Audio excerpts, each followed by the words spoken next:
Recently, John Gendron, NJ4Z and we did a video together, a little bit of a collaboration on antennas for small plots. And it was a short video. It was only like 15 minutes long, and I really wanted to expand it. And I suppose the other title we could have for this is, no tower, no problem, What can we do and what can we make and how does it all work? So the video I did with John described a plot of land at the back of someone's house, and we put a vertical, because obviously we're looking down on the top. We put a vertical, we put a little receive loop, like something called a loop on the ground, and I'll cover that in a minute. And then some sort of low to the ground transmit dipole, end fed, or something around the sort of fence line here that we could use on maybe 40 or 80 meters. All right, we do that. We just need to understand a couple of principles. One of the principles is, and by the way, even if you know all this, right, it's going to be some data in here that you're going to find quite good fun anyway. Let's start from the ground up. My first antenna was a simple dipole. And hopefully, lots of you out there have actually built a simple dipole. Now I've got a piece of software here, and I've just drawn a line on the, and I'm going to show you how all this works. I've just drawn a line, and I'm going to make it 5 meters off the ground, which I think is about 18 feet. All right. And we're just going to run some calculations, a simple dipole tuned at on or around the 40 meter band, and we're just going to look at the far field plot. Okay. So obviously the plot on the left is if we are looking down at the bubble of RF, the helicopter view. And the plot on the right is what it looks like if you're standing on the sidewalk, kind of looking at it. There's a button we can press here that says, show me what this looks like at, say, 5 degrees off a horizon, or 45 degrees off the horizon. So that is actually at 45 degrees off the horizon, and we can come around here with our cursor and read some numbers. It says 6.8 dBi. Now many of you know that I like using the word bananas because it's kind of a meaningless number, but 6.8 bananas, there we are. And if we come around up here, it says 3.5 bananas. Which basically means if you've got a 40 meter dipole 18 feet off the ground, the chances of someone in, Brighton or Manchester or London, I'm in the UK, I know where all that is, having much of a signal strength difference on you is almost negligible. You're effectively omnidirectional with a low to the ground dipole. Okay, you got apple tree or something, and it doesn't matter. You could have any shape you like, as long as you end up with a tune. It's better than 1.5 or better than 2 to 1 on your radio. That'll be fine. You don't need a balun or a choke. I know there's great principles involved, and we should, and all that sort of stuff. But if you just wanted to do this on the cheap, that's fine. So that is this dipole. Okay, so we've got maybe a little tree, I don't have a green, little tree going on here, and we've managed to construct and put a dipole around about somewhere between probably 10 and 20 feet. All right, and then we end up with this lovely little bubble of RF. Now, I quite often like understanding what everything's going to happen at 5 degrees off horizon. Now, by the way, the DX isn't coming in at 5 degrees. It's coming in between 3 and 8, the heavy haul, the long haul stuff, at least a quarter of a way around the globe. On 80 meters, it can be a little bit higher. So I just benchmark everything at 5 degrees. I'm not saying it's the right number, but it's actually hard to achieve gain at 5 degrees off the horizon. If you can achieve gain at 5 degrees off the horizon, we know that something's going right. Going north-south, so I'm achieving minus 10 bananas there and minus 13 bananas there. So what is going to happen at minus 10? People will still hear you, the bigger stations will still hear you, all right? But you are about 5 to 6 dBs under a straight vertical. But anyway, so I just wanted to cover 40 metres and what the idea was of doing some sort of low to the ground. A lot of people like 40 because during the day it's a fun band and you can get out using this one here. Look, all this stuff up here, the top right, there's your daytime bubble of RF out to probably about 400 or 500 miles. Okay, you'll be good. So now I don't know the distances very well in the US, but for me that basically covers the whole of the UK, the Netherlands into Germany.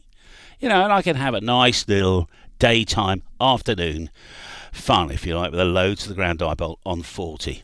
So my strategy for people is to say at least get on 40 with using your apple tree or whatever it is out in your backyard with a bit of wire, and that will just give you a nice little baseline. You know what's going on. Now that we've got that, let us focus and look at the difference, because we'll remember these numbers. I have prepared something for you. Reopen. Let's just a basic vertical. So this is just a ground mounted vertical, and all we've got is straight vertical here. So the coax, right, the centre of the coax is going straight up the vertical, and we're going to put about 8 radials, okay, of any size you like on the base of that. Okay, just doesn't matter. However long you want them to be, it won't really matter unless you're into the last 2 dB. But for the experiment, you can just put a vertical up, and it doesn't matter what band you choose. So we could, let's take, it doesn't really matter. Let's take a quarter wave. All right, so we know if it was for 20 meters, I think it's about 19 feet. But anyway, if you build a quarter wave at 4.95 meters long from the bottom of this and strung up to a tree, doesn't really matter, okay, and a few radials at the bottom, we can now emulate or simulate, if you like, what's going to happen using this software. It's called MMANA. I'm sure there's better, but it gives us a good idea of what's going on. Right, so now we can see, just like the books, all right, we call it a donut, don't we? So right up the middle of this vertical, we got very little signal at all, and most of the signal is going outside here. Now our peak gain normally on an average vertical, unless you're right next to the beach, the ocean and so on, and the ground, but on average we're looking, it says here, what's that, about 20, somewhere between 20 and 25 degrees. But if we push this down to that dx and spin around here, it's saying here minus 4.7. So we're about 6 dBs better than where we were on the dx front, right? On 40 or 20 for that matter. To get any difference on our straight vertical, okay, and we'll go back to that now. Okay, so a half wave, no matter what size antenna it is, it's a half wavelength off the ground, 20 meters it says there, and I've already hit the start button, and we'll go to the far field plot, and we can see now that the world has changed slightly, 5 degrees off the horizon. We're at minus 3.5 bananas, so we're about 1.5 dB better with our half wavelength off the ground. So if that was 20 meter band, that would be about 30 feet. Okay, flat dipole, not inverted V. We'll do inverted V in a minute. But of course, that's only in 2 directions. As you come down here, it's a lot worse. All right. So that's the only problem with the dipole, unless it's rotatable, is that at half a wavelength, all right, not a quarter, it's not enough. Half a wavelength, we've got to, you'll get a little bit more gain. Not a lot, about 2 dB more on your transmit. Now remember, we've got this, I can't say this word, by the way. So if I say it slowly, I might be able to do it. Reciprocal thing going on. Reciprocity. Reciprocity. In other words, if an antenna will transmit very well, it will receive very well as well. Okay? Now, sometimes that poses a bit of a problem, and we'll come to that in a minute. I was just going to show you what happens when we went inverted V, okay, and I've prepared one here, reopen an inverted V. So inverted V, and that's kind of to scale, I could zoom it up a bit. In fact, we will zoom it up a little bit. It is to scale. The top of that inverted V is 9 point. It's about 30 foot, okay, and the bottom of that inverted V is literally about 2 feet off the ground, okay, at the moment, all right, with no added height, which we can add it here in a minute. Ignoring the SWR because it's just a quirk of the maths. 5 degrees off the horizon. Things had changed a little bit because inverted V, you will get slightly more gain on the inverted V off the ends, all right? Not perpendicular. I think it's the right word, ends. On inverted V, it will become almost as good as a vertical, but only off the ends, all right? And then it goes down the other way. Funnily enough, as you start lifting it off the ground and go higher and higher, it becomes a little bit omnidirectional. Look at this. That's almost omnidirectional there, sitting at, it says here, -11. But there we are. So that's inverted V, all right? Just to satisfy you, in case people were going, well, I wonder what an inverted V would do, because I can't get a flat top dipole. Now, you have to remember that a dipole resonates on every other harmonic. So if we've got our little 40 meter dipole here at 7.2 megahertz, we resonate again at 3 times that. So it'd be 21.6. Mathematically, it doesn't actually work like that. All right, because of something called end effect, it actually is a little bit higher. Okay, and I did a video about that. If somebody's interested, or if you just do a search for DS Commander end effect, I think it will come up. But that'll become actually about 21.9. There is a trick, by the way. Instead of making this a 40 meter dipole, you make it slightly less and fold the end back very slightly. And that will counteract some of the end effect and give you some loading and whatever else, and you can then end up on 7.2 and 21.4 or 21.3. It's tunable by this fold over, right? But that's a dipole. Okay, so a dipole is every third, whereas a loop, remember, is every harmonic. Okay, and this could be a square or a triangle, but I am going to focus on triangles for a minute because they're just really good fun. Okay, so a triangle, a complete, that's a full wave loop. Okay, now full wave loop will have an impedance of more than 100 ohms and probably less than 230. Depends on height and a few other things, but in the main we can get away with a 4-to-1 balun. I promise you all this will come together at the end. Stick with me. I have a plan somewhere up here. Right? 4-to-1 balun with our coax. So we can put a 4-to-1 balun here, and then we can run a coax to the shack. And this can be horizontal or vertically polarized. Okay, so let's just show you now. Horizontal delta loop. Yeah, here we are, look. So let me just zoom it up a bit. There's our horizontal loop for 40 meters. Okay, so it's a full wavelength for 40 meters. That's about 41 meters. You'd have to like trim a bit off and just get it right. But I have made this pretty accurate triangle for reasons which will come on in a minute. But in terms of its tune, this would work as a square or a circle, whatever else. Triangles have got some interesting stuff. This is at 10 meters high. So if you've got, and you just might be lucky that you might have, 3 trees, you think, oh, do you know what? I could get a triangle in here. Let's see what Callum said. So I've already hit the start button. I've got a reasonable SW. There's my impedance, by the way. My cursor's floating around. If you can see, it says 139 ohms, which and some reactance or whatever. But you'll find with a reasonable 4-to-1 balun, by the time you got your coax back to the shack, that'll be absolutely fine. And then you got this far field plot at 45 degrees. It says really nice. A little bit of tiny bit extra gain off behind the feed point and in front of the feed point, and we can see that here. So it's just there and there.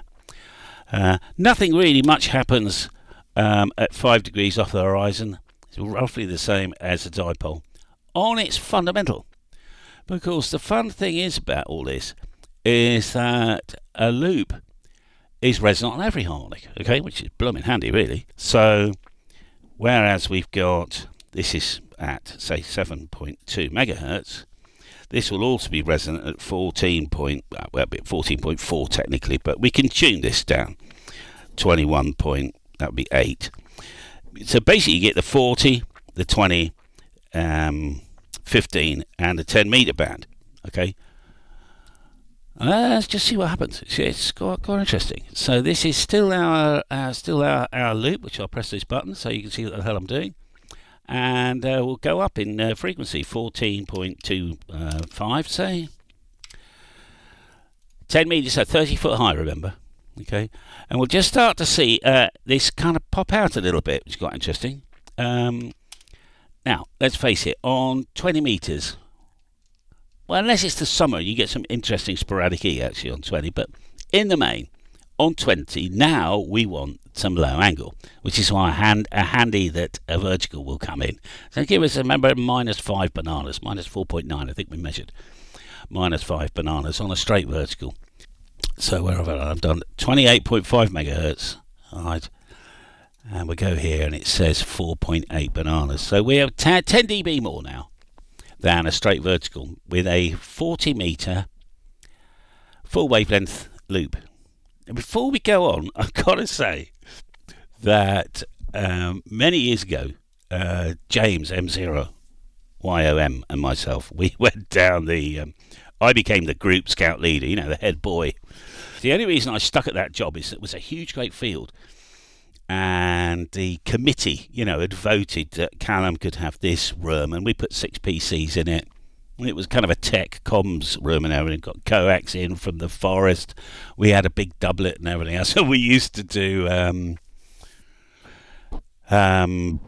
CQ Worldwide, WPX, and occasionally we'd do a contest where the little ones could get, I say little ones, they were 14, 15, a fella called Aidan. There was 2 or 3 successes and they became, you know, licensed. But we had an oak tree, well, 3 of them actually, looking down at this huge field. There was an oak tree, 3 of them. And I measured it on Google Maps and it was about 170 meters all the way around, just more than a wavelength. So I found this really strong wire, and we made, I think it was 158 meters long in the end. And I did some tricks to wideband it on 80 meters, but just in case you have 3 oak trees, and you can get this up to 60 foot, about 20 meters. Very strange things will start happening. One, you'll get a tune on 160 all the way to 70 centimeters. But anyway, let's just put in 7.2. It looks completely different to our inverted V now. This thing, look. So it's on 40 meter band. But there's some lobes, you see. So if we just have a look at the lobes, 5 degrees off the horizon, minus 1.6 bananas. So roughly that's the same as kind of a phased array in terms of gain. Trouble is, no front to back on this thing, but there's tremendous gain. It was jolly good fun, because if we go all the way up to, say, the 20 meter band, 14.25, and have a look at this thing, and this was real. You see this thing out here, elevation, 5 degrees. It just so happens that there, which says 9 bananas up there, so it's nearly 15 dB more gain than a straight vertical. So I remember having a pile up to it was kind of Pennsylvania all the way down to Florida, because from where we are, and I know it sounds funny, a great circle map, we get Newfoundland, you know, New York and Florida in the one line. It's a bit strange, but I remember turning the power down all the way to 10 watts and holding a pile up with this mega loop. So you can, if you've got one of these big catapult things and you want to do a field day, you could try doing that. Again, that would need a 4-to-1 balance. That was great. And it did all sorts of weird and wonderful stuff. So if you've got, like on, I don't know, 10 meters, 28.5. That's a bit of grunt this takes, hang on. and we look at the elevation at 5 degrees now, we can see some of these here, 12. And Tim, M0URX and I, we would fire up on the Mega Loop, with the amplifier. Somebody in the world, would hear us, honestly, any band. It was absolutely fantastic. It was like having a Yagi pointed everywhere. Again, no front to back. Yagi's different kettle of fish, where you just got all your energy going one direction. But we don't have a tower, do we? For the base of this presentation, we're having some fun with wires, okay? So we've done a dipole, we've done a vertical, we've done a vertical is exactly the same as a dipole when it's resonant. Okay, so again, just reiterate that because we did this 7.2 and 21.4, and we discussed the fold over at the back. You can do exactly the same with a vertical on 40 meters with a few radials, and you can fold the top over about 6 feet. And then tune that. You obviously make it shorter or longer, whatever else. So you get with the 6 feet fold over, you get it on 40 meters, and you'll find when you dial up to 21.3 or whatever, you'll have another lovely SWR curve there as well. So it behaves the same. So in other words, every third harmonic. So the next resonant harmonic that'll work very well. So it'll work again at some outside the handbands. On 2 meters, you actually get a tune. It's better than a walkie-talkie antenna, if you know what I mean. But I was just gonna do the vertical delta loop. We did a horizontal delta loop. You've probably seen people chat about these on the internet. So this is a horizontal delta loop, and if you go into ON4UN's book, I don't know if you can see this very well, but just there's a red dot. I'm feeding this at roughly a quarter of a wavelength down from the top. This will give us, it will look like a pair of phased, in phase verticals. So most of our energy will go, I think, left and right. Let's just check. It's quite big, yes it is, yeah. So 5 degrees of horizon. We're getting minus 4.7 bananas.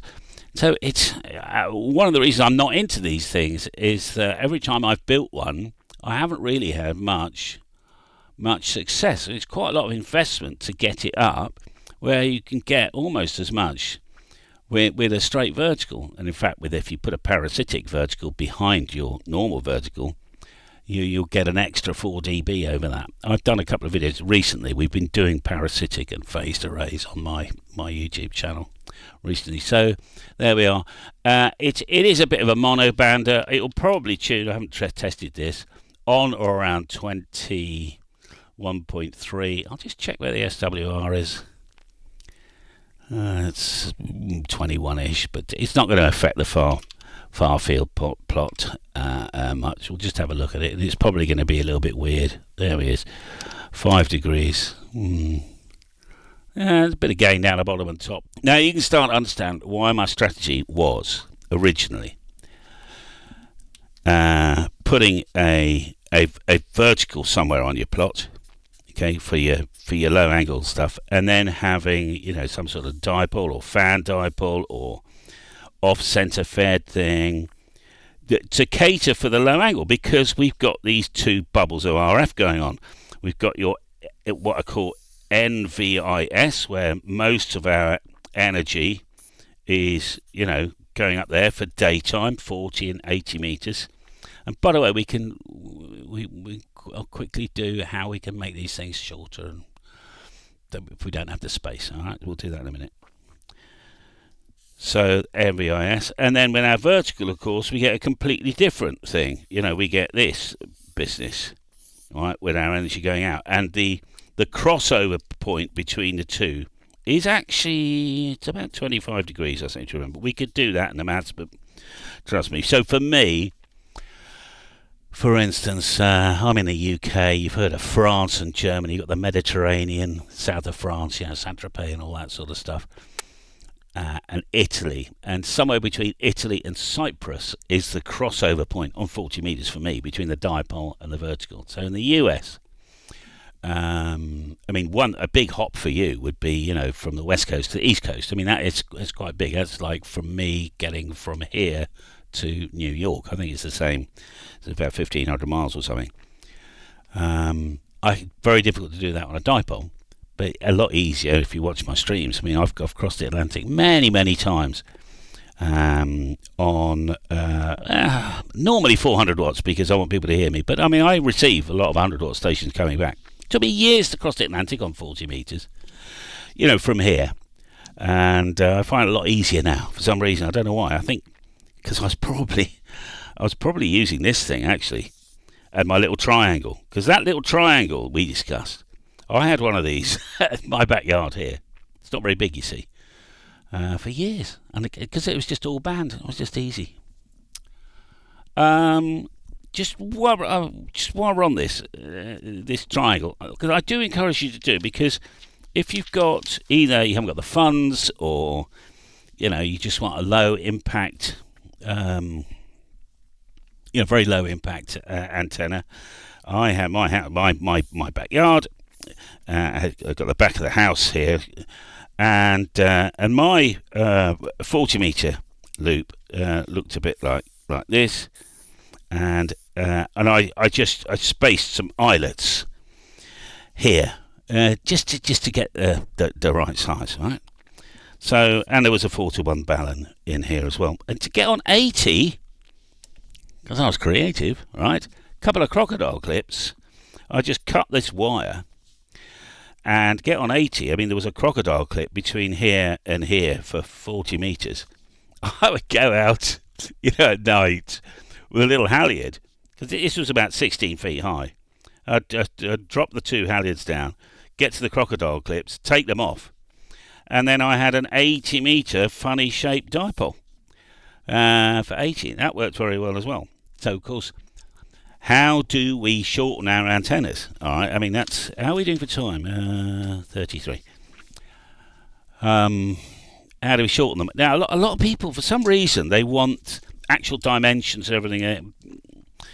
And it's difficult to do, because you have to remember that as an antenna, I mean, if you've got your ground here, okay, and you build, let's say, a 40 metre antenna, and I've been down as low as 4 feet. Under 4 feet, it's starting to get a bit quiet, okay, and people were starting to lose me. So even on 4 to 6, probably 6 feet is the real minimum.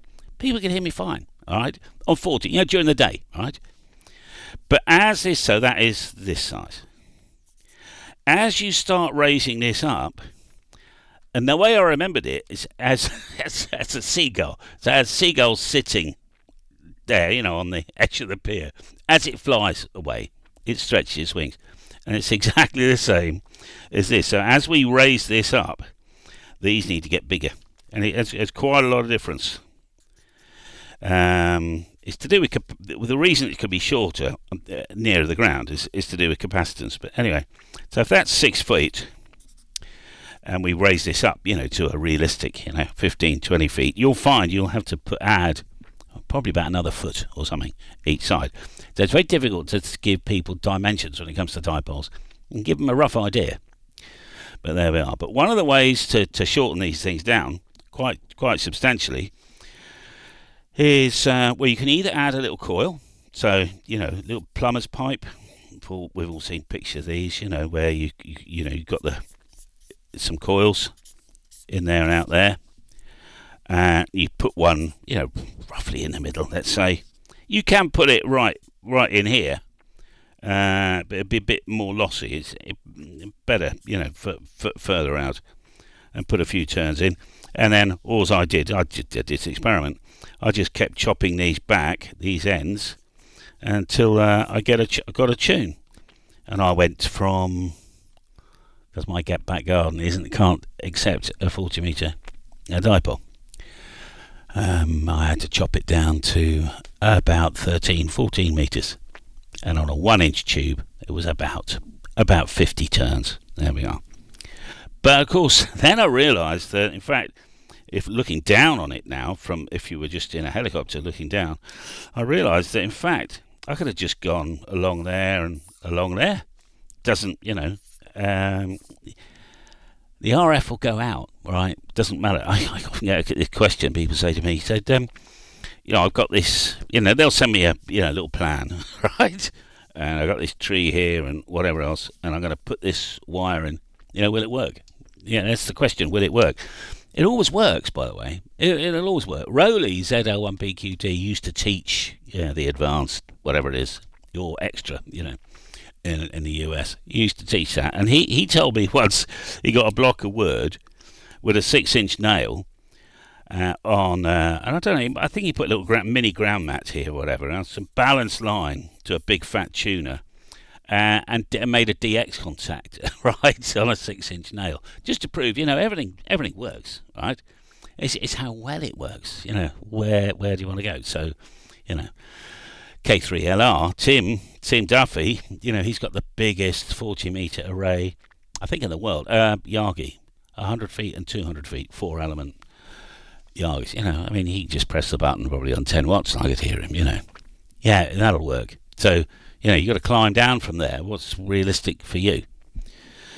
Right, I spent a lot of time on 40 metres. We've done the mega loop. We've done a vertical. Why a vertical work now? Because the vertical will work better on your long haul, remember, than over your regular dipole.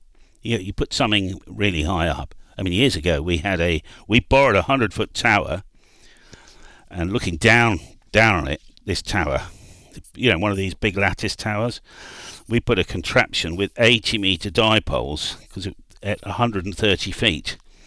But we needed 2 coax lines, one feeding this one and one feeding this one. The idea was this one was for USA and this one was for South America. All right, we had a switch. Those are the days where I used to be absolutely mad, because it was 130 feet. But if it was low, if it was 60 feet on 80 metres, there wouldn't have been much difference. All right, 3 or 4 dB, if that. Just wind the power up. We're going to do this reciprocity that I can't say in a minute. It's vital, okay? So if you split the bands, so you've got 40 and below and 20 and above, with 30, kind of mix and match between the two, because 30 is a great fun band.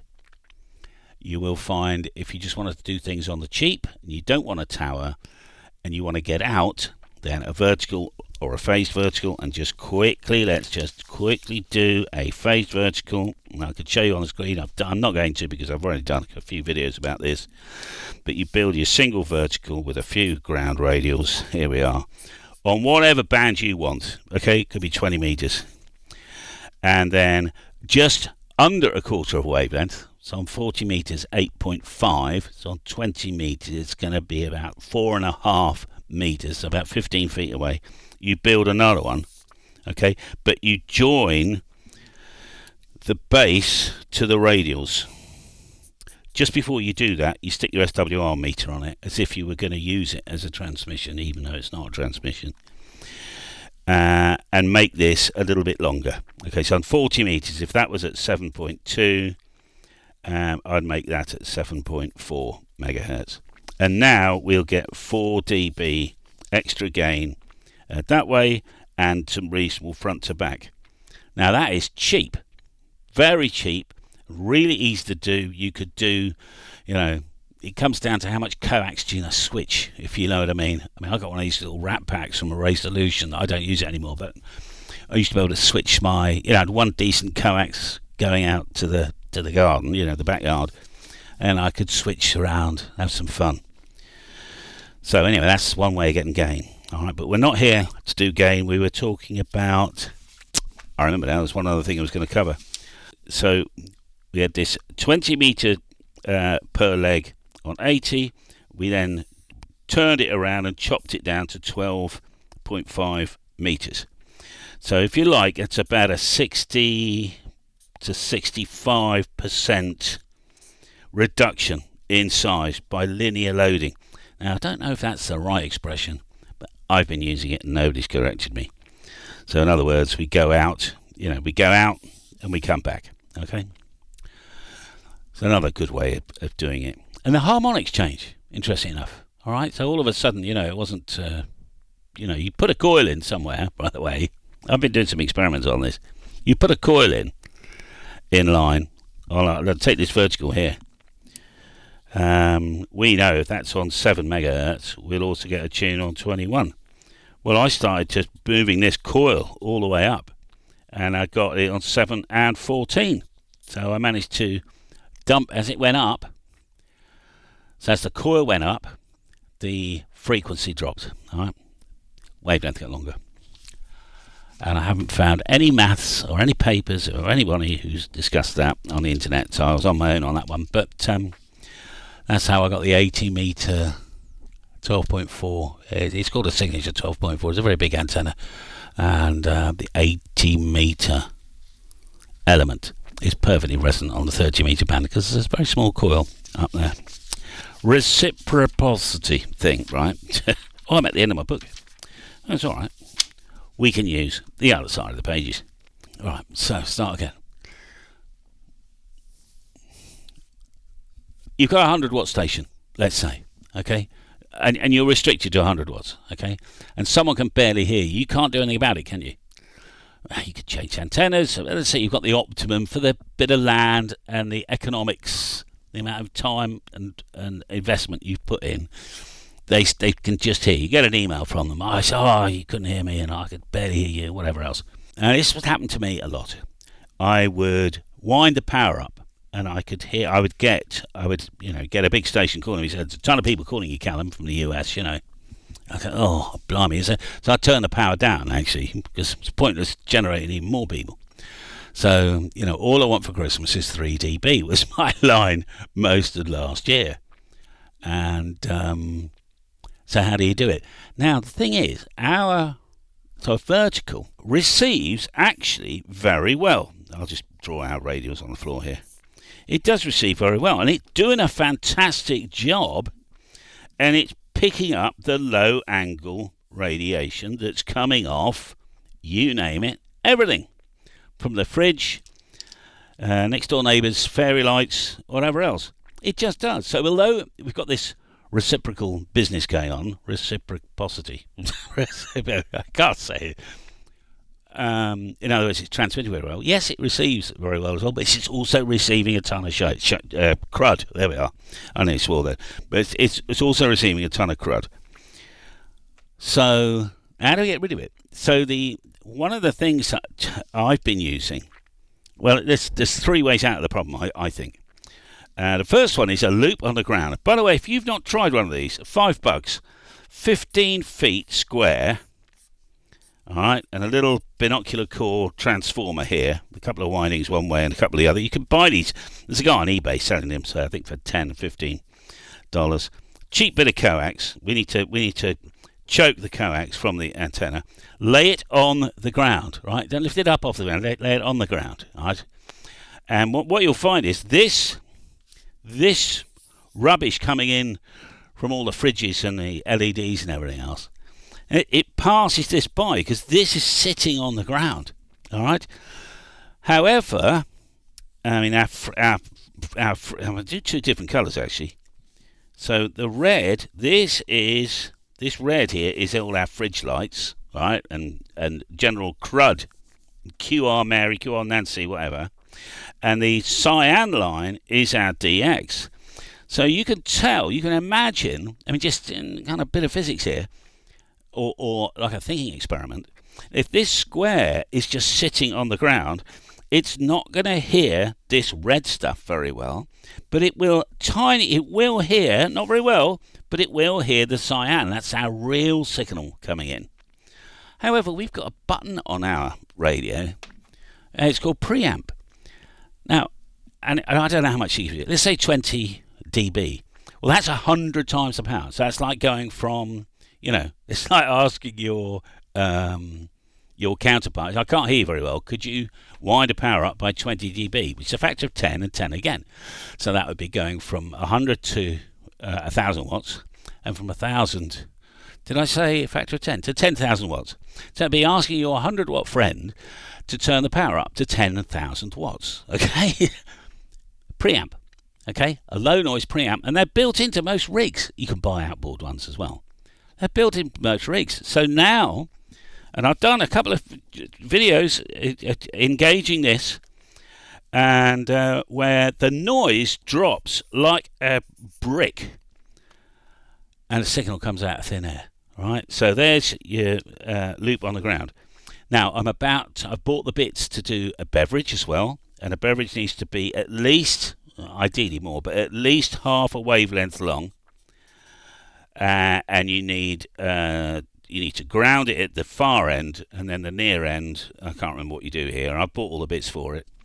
You can actually, if there's not enough gain, you can phase them together. You can have a couple, and you can stagger them. I've been doing all sorts of research on that. And then the other one, and for some reason it stopped working, so I don't know why, is that if you've got the space, I had 100 and it must have been about 160 meters on a 64-to-1 end-fed antenna, roughly head height on average, and went all the way down the field. It just so happens it was towards the US. I'd done some modelling, and I thought, I wonder if this really will work. And sure enough, it stopped working now because the builders have been down the far end. I think half of it's gone. I think it needs to be a good 5 or 6 wavelengths long on an end, just an end fed. So it's not a beverage now. A beverage is a travelling wave antenna. This is a traditional end fed, but very, very long wires. All right, can work. So there's a couple of ideas for you. The beverage you need a bit of land for. This long, very, very long wire with either 49-to-1 or 64-to-1. I mean, that transmitted as well, but not very well. But it used to hear with the preamp on. And then we got the loop on the ground, of course. And I suggest to anybody, particularly if you're living near other houses, then putting engaging your preamp, loop on the ground, 40 meters, bang, it comes alive. So you can use your vertical for transmit. And you think, because I used to do this. I used to compare 2 antennas on receive. Oh, that's rubbish, that is. But in fact, I should have been testing them on transmit, which is why Whisper, WSPR, is really handy. In the last summer, I had a bit of a sort of a UK YouTubers secret society thing. They all came up to the factory, and Wendy bought all the food for us, and we got a takeaway in, and from the local restaurant, and we had far too many beers. But we were just talking about my ACOM 2000. We thought, I wonder what would happen if we did 400 watts of Whisper, right? I think on the 30 meter band. And the amplifier got very hot because it's 1 minute 55 seconds Whisper. And but yeah, we got all the way around the world, and we didn't blow anything up. But of course, receiving, I'd have been better off using something like a loop or long wire. These long wires and beverages, you've got to point in the right direction. The nice thing about a loop is that you can, you can do. By the way, you can phase these two together. You could have one here and another one there, and a little phasing harness between them. I think this needs to be a bit longer, and then you get more gain in the other direction. How to achieve success without a tower.